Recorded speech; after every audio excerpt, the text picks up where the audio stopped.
Olá, meu nome é Daniel Augusto de Oliveira Neris. Eu sou um dos coautores do capítulo Covid-19 e transtornos neuropsiquiátricos. E hoje eu vou falar um pouco sobre os principais temas abordados no nosso capítulo. O SARS-CoV-2, vírus causador da Covid-19, ele possui neurotropismo. Isso é a afinidade pelas células do sistema nervoso central, sendo capaz de invadi-las.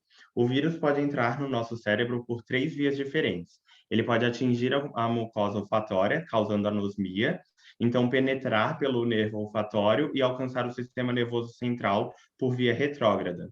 Ele também pode passar pela barreira hematoencefálica, já que a permeabilidade desta está mais instável durante a infecção, e ele também pode invadir pelos órgãos circunventriculares, que são os órgãos ao redor do terceiro e quarto ventrículos.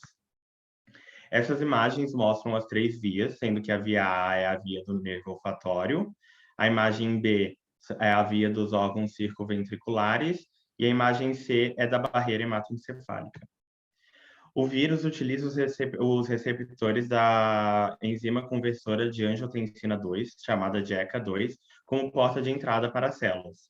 A ECA2 possui um papel fundamental na regulação do sistema renina-angiotensina e possui receptores na maioria dos tecidos corporais.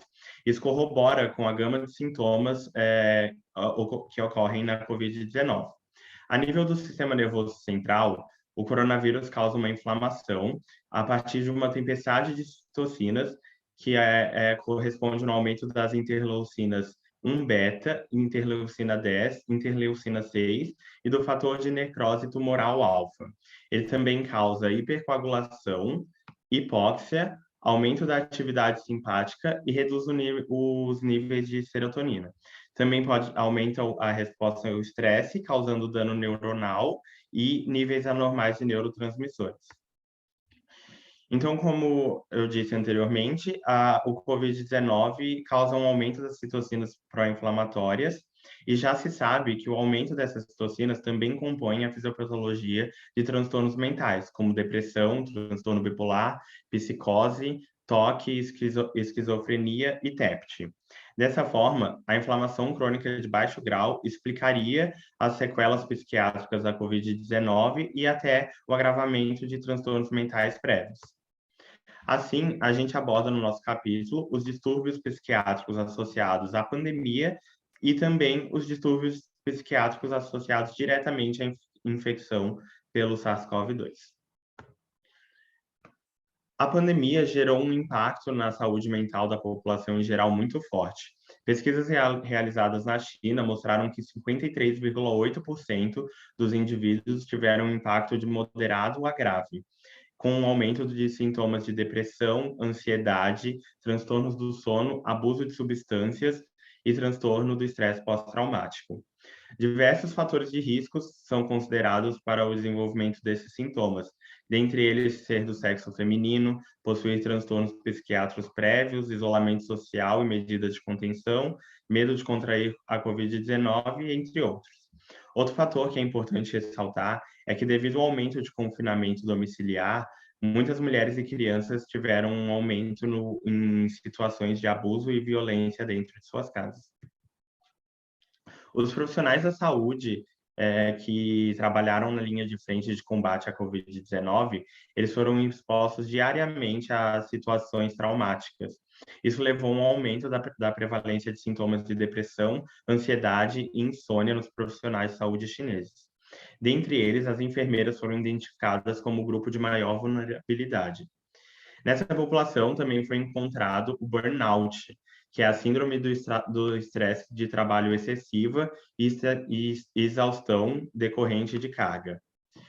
Como fatores de risco para o desenvolvimento desses sintomas, nós temos discriminação e estigmatização por serem potenciais transmissores, medo de contaminar familiares e a si mesmos, carga de trabalho extenuante, incerteza sobre Covid-19 e escassez de recursos no ambiente de trabalho.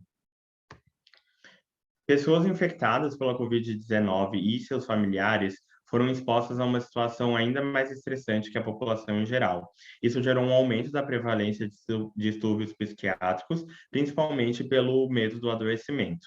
Em epidemias anteriores, como a do SARS-CoV-1 e do MERS-CoV, houve um aumento de sintomas de depressão, ansiedade, TEPT e toque na população infectada. Dessa forma, espera-se um comportamento semelhante para o SARS-CoV-2. Como eu disse anteriormente, o SARS-CoV-2 ele entra nas células do sistema nervoso central a partir do receptor da ECA2 e ele também causa um aumento de citocinas pró-inflamatórias, que gera danos à barreira hematoencefálica. Isso gera consequências neuropsiquiátricas. Dessa forma, os sintomas neuropsiquiátricos eles podem surgir na COVID-19, mesmo quando não há manifestação dos sintomas pulmonares clássicos. Isso fez com que a OMS reconhecesse a alteração de consciência ou confusão mental como sintomas chaves na investigação de COVID-19. E estudos demonstram que esses sintomas eles podem aparecer tanto na fase aguda como em sequelas a longo prazo. A fase aguda da COVID-19 ela cursa com diversos sintomas neuropsiquiátricos, principalmente delírio, depressão, ansiedade e psicose. O delirium foi a síndrome neuropsiquiátrica mais diagnosticada em pacientes com COVID-19 e ela é caracterizada como uma síndrome de insuficiência cerebral aguda comum em pacientes com doenças respiratórias. Em relatórios médicos, ela também pode ser descrita como alteração do estado mental ou confusão. Ela está associada a piores prognósticos, maior tempo de internação, maiores chances de encaminhamento para UTI e maior mortalidade. Já a psicose é caracterizada como uma condição da mente amplamente definida, com uma perda de contato com a realidade. Os seus mecanismos fisiopatológicos não são completamente descritos, mas foi observada uma relação importante com a presença de anticorpos contra 4 diferentes cepas do SARS-CoV-2. A longo prazo, distúrbios neuropsiquiátricos como TEPT, bipolaridade, depressão, ansiedade e psicose também apareceram em pacientes acometidos pela COVID-19. 10% dos pacientes que necessitaram de internação no curso da doença retornaram posteriormente buscando consultas e atendimentos psiquiátricos. Dentre esses pacientes, os distúrbios mais diagnosticados foram delírio, transtorno depressivo e transtorno de ansiedade.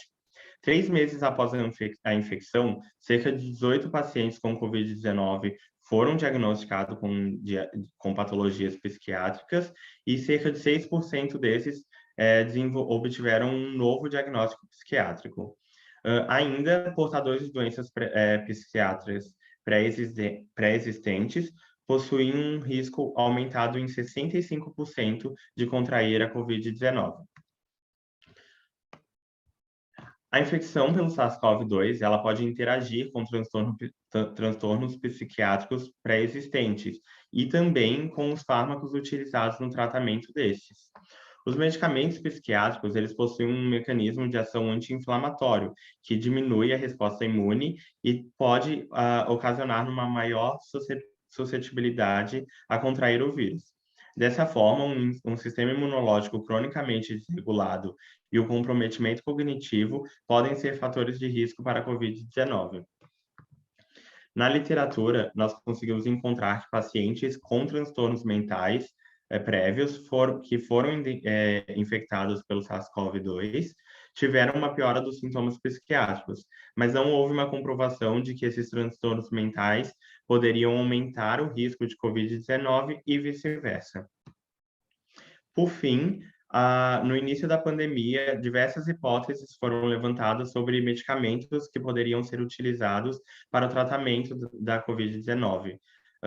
Com o passar do tempo, muitos desses fármacos tiveram sua eficácia contestada, no entanto, isso gerou uma utilização inadequada deles, e muitos deles possuem reações adversas fortes, como é o exemplo da hidroxicloroquina, que ela age no sistema nervoso central e pode gerar sintomas psiquiátricos como psicose, delírio, suicídio, alterações de personalidade, depressão, entre outros. Dessa forma, a COVID-19 representa uma grande ameaça para o campo da neuropsiquiatria, porque tanto o vírus como os potenciais fármacos podem induzir distúrbios neurológicos e psiquiátricos. Eu agradeço a atenção de todos e convido a todos para baixar e ler o nosso livro Covid-19, A Pandemia do Século.